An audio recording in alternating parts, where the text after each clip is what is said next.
सरकार ने मई के महीने में कानून बनाया जिसको स्ट्रीट वेंडर्स एक्ट बोला गया।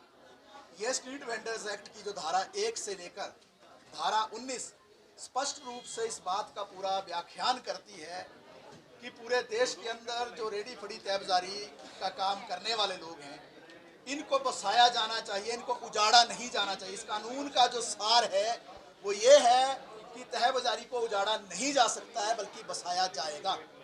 इस कानून के अंदर यहाँ तक कहा गया है कि तहबाजारी के संचालन के लिए टाउन वेंडिंग कमेटियां बनेंगी। जो आपको मालूम है पिछले साल चुनाव हुए शिमला के अंदर टीवीसी के, जिसमें लोग चुनकर आए, और ये भी कहा गया कानून के अंदर कि कोई भी कार्यवाही जो तहबाजारी के संदर्भ में होनी है वो टीवीसी ही कर सकती है, दूसरे को किसी को कोई अधिकार नहीं है। लेकिन हम क्या देखते हैं शिमला के अंदर कि जहां आज हम आए हैं MDHRTC के कार्यालय में, हम देखते हैं कि यहाँ पर लगातार जो है नियम की कानून की धज्जियां उड़ रही हैं। आपको याद होगा पिछले कुछ दिन पहले यहाँ पर एक दुर्भाग्यपूर्ण हादसा हुआ ओल्ड बस स्टैंड के अंदर, जहां एक बस के नीचे जो है महिला आ गई और उनकी मौत हो गई। बड़ा दुर्भाग्यपूर्ण वाकया था। हम नहीं कहते कि जिस ड्राइवर से वो हादसा हुआ उन्होंने जानबूझ के किया, लेकिन एक हादसा हुआ जिसमें एक बस ड्राइवर की भूमिका रही और एक जिनकी जान गई, उनकी जो है वो वाकयात उनके बीच में था। लेकिन उसकी सजा किसको मिली? सजा उसकी मिली जो यहाँ पर ओल्ड बस स्टैंड में 40 साल से जो रेडी फड़ी तहबाजारी का कार्य करते हैं, 40 साल से यहाँ पर ये कार्य कर रहे हैं। 30 साल पहले हिमाचल प्रदेश के HRTC जो मिनिस्टर हैं उन्होंने बाकायदा इनको एक चिट्ठी लिखी, आदेश दिया 1990 में कि जो यहाँ पर कार्य कर रहे हैं लोग पिछले काफी टाइम से, इनको हटाया ना जाए। ये आदेश इनके फाइलों में भी संलग्न है, उस वक्त के HRTC जो ट्रांसपोर्ट के जो मिनिस्टर थे उनका। उसके बाद जब स्ट्रीट वेंडर्स एक्ट बना 2014 में, इन सभी के जो है स्ट्रीट वेंडिंग सर्टिफिकेट बने कानूनी रूप में, जो लोकसभा और राज्यसभा ने संसद ने जो कानून पारित किया था, आई कार्ड बने। इसी दौरान जो है कमिश्नर ने एक सर्टिफिकेट जारी किया इनको कि ये सारे जो है कानूनी रूप से काम करने वाले लोग हैं, इनको जो है यहाँ पर इनका सर्वे किया गया है। हम ये कहना चाहते हैं कि जो कानून है उसका गला घोटा जा रहा है। सुप्रीम कोर्ट के आदेश पर कानून बना, संसद ने कानून बनाया, कानून में साफ लिखा है कोई उजाड़ा नहीं जा सकता। धारा 2, 3, 4, 18, 19, 12, 8 ये धाराएं स्पष्ट रूप से कहती हैं किसी को उजाड़ा नहीं जाएगा।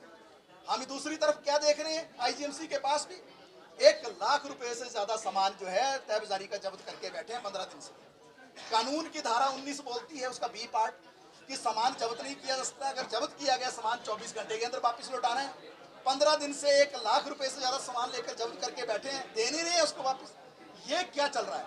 हमारे देश का जब संविधान बना, धारा अनुच्छेद 19 जब उसमें सम्मिलित किया गया, आप सबको मालूम है अनुच्छेद 19 में केवल यूनियन बनाने का अधिकार नहीं है, केवल अभिव्यक्ति की स्वतंत्रता नहीं है, उसके अंदर यह भी लिखा गया है कि व्यवसाय करने का भी अधिकार है, यानी जिंदा रहने का भी अधिकार है। और अनुच्छेद 21 है संविधान का, उसमें जीने का अधिकार है। ये तमाम कानूनों की अवहेलना करके जिस तरीके से यहाँ पर दादागिरी चल रही है, तानाशाही चल रही है, इसके खिलाफ हम करने आए हैं। कल हम जो एक डेलीगेशन के रूप में आए थे, लेकिन हमारी बात को सुनने के बजाय जिस तरीके का व्यवहार MD ने, और खासतौर पर जो यहाँ डिविजनल मैनेजर बैठे हैं लंबे लंबे समय तक, कई वर्षों से यही बैठे हैं, ट्रांसफरें नहीं होती हैं।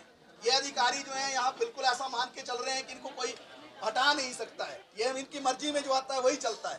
तो यहाँ जो कानून की धज्जियां उड़ रही है, जो रेडी फड़ी तहबाजारी को उजाड़ा जा रहा है, उसके खिलाफ जो है सांकेतिक प्रदर्शन करने आए हैं।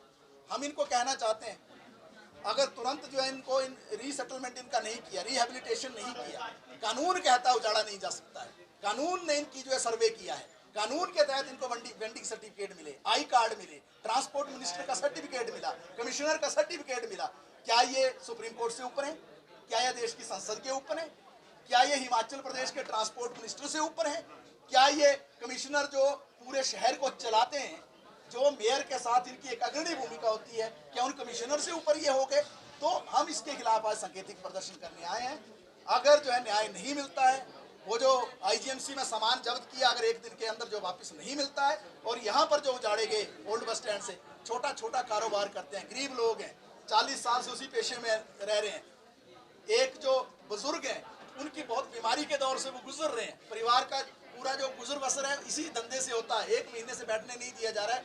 अगर इनको जो रिहेबिलिटेट नहीं किया जाता, पुनर्वास इनका नहीं किया जाता है, तो निश्चित तौर से एक बड़े मोर्चे की ओर हम आगे बढ़ेंगे। आज की तरह सांकेतिक प्रदर्शन करने नहीं आएंगे 1-2 घंटे के लिए, यहीं बैठ जाएंगे। रात को बैठना पड़ेगा रात को बैठेंगे, दिनों को बैठना पड़ेगा दिनों को बैठेंगे। अगर निरंतर जो है 48 घंटे का 72 घंटे का महाघिराव भी करना पड़ेगा, उससे भी हम घबराएंगे नहीं।